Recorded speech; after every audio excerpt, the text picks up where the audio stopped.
Yields back, and now recognize the gentleman from Massachusetts, Mr. Auchincloss. Thank you, Chairman. We're having this legislative hearing on a number of bills that affect the Food and Drug Administration at a time when the FDA is under unusual and extraordinary strain from the conspiracizing and conflicts of interest of the Secretary of Health and Human Services. And I'm hoping to work with the commissioner of the FDA to help insulate the career scientists at this gold standard agency from political pressures and ideology that's not evidence-driven. I've been concerned by some of his recent statements. He's praised Callie Means as a great scientific mind when I think all evidence is to the contrary. He has linked FDA approvals to pricing, which is contrary to the FDA mandate of safe and effective. And most recently has introduced this Commissioner's National Priority Voucher Program, which I don't believe has any statutory authority.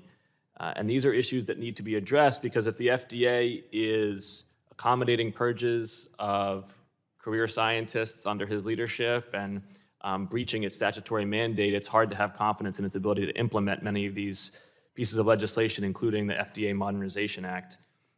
Dr. Corrigan-Curry, could you just briefly give us your experience at the FDA over your career? How long have you worked there and what roles have you had? I've worked there for approximately 9 years. I started as the lead in the Office of Medical Policy. I then moved up into the Office of Center Director. I was acting Director of Operations, and then moved into Principal Deputy, and most recently moved into the acting Center Director role. So it's safe to say that you understand the FDA's mandate and operations pretty well. Yes, I do. And is there any part of the FDA's mandate that has to do with pricing?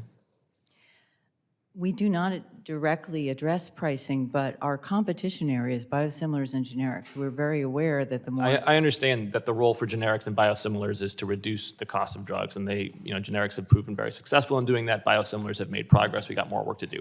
I get why we approve those, but is your approval pathway linked to the price of the drug, or is it linked to safety and efficacy of the drug? Our approval pathway is linked to safety and efficacy of the drug. So when the commissioner says that the price of a drug is going to influence the approval pathway, does that conform to the mandate?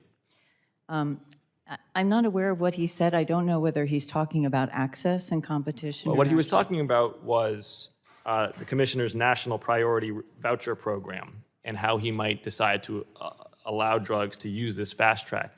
Before we get into the CNPV, though, give me a brief overview of existing accelerated approval pathways. What do they do for companies? So the accelerated approval pathway is an approval pathway, and what we do is we can approve on a surrogate endpoint that's reasonably likely. It leaves some uncertainty, and then we get the confirmatory evidence after. We also have a number of programs like Breakthrough and Fast Track, which are also programs in which we work with companies.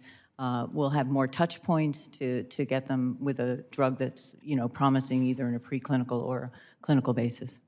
And these programs are approved by Congress, yes? They are. Explicitly? They are. In your understanding, is there anything within the FDA regulations that would allow for a commissioner to create a new approval pathway without congressional statute? My understanding, we can have various times that we approve. We have goals of when we want to approve something. So, we can try and approve, we may say a supplement takes 6 months, but, under Breakthrough, we can get rolling submissions. We could potentially get that done faster. I understand that you want to, as an agency, you want to have a tight feedback loop. I'm saying, is there anything in the FDA's current authorizing statute that allows a commissioner to create a brand new accelerated approval pathway subject to his discretion? I don't think this is an accelerated approval. I think it is a challenge to us to try and move faster in certain areas where there's unmet needs, and I'm sure we could get back to you in writing with more detail on that. Right, but as you said, it cannot be linked to price, and it can't be linked to anything that Congress doesn't expressly authorize. So what would be the basis for a national priority voucher program? I mean, does he just get to decide which drugs get preferred?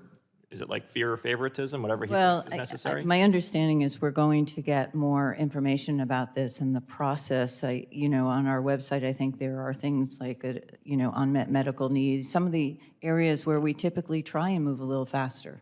Yeah, the challenge here is the biotech companies need to be competing on safety and efficacy. And they absolutely deserve a quick turnaround time from the agency, and you should give them that, and PDUFA should help negotiate that. But what we can't allow to have happen is the commissioner's pet projects or his favorites or his opinions override preclinical phase 1, phase 2, phase 3 data. And this program right here, which is without basis in congressional statute, is a fear or favoritism pathway. Gentleman's time has expired.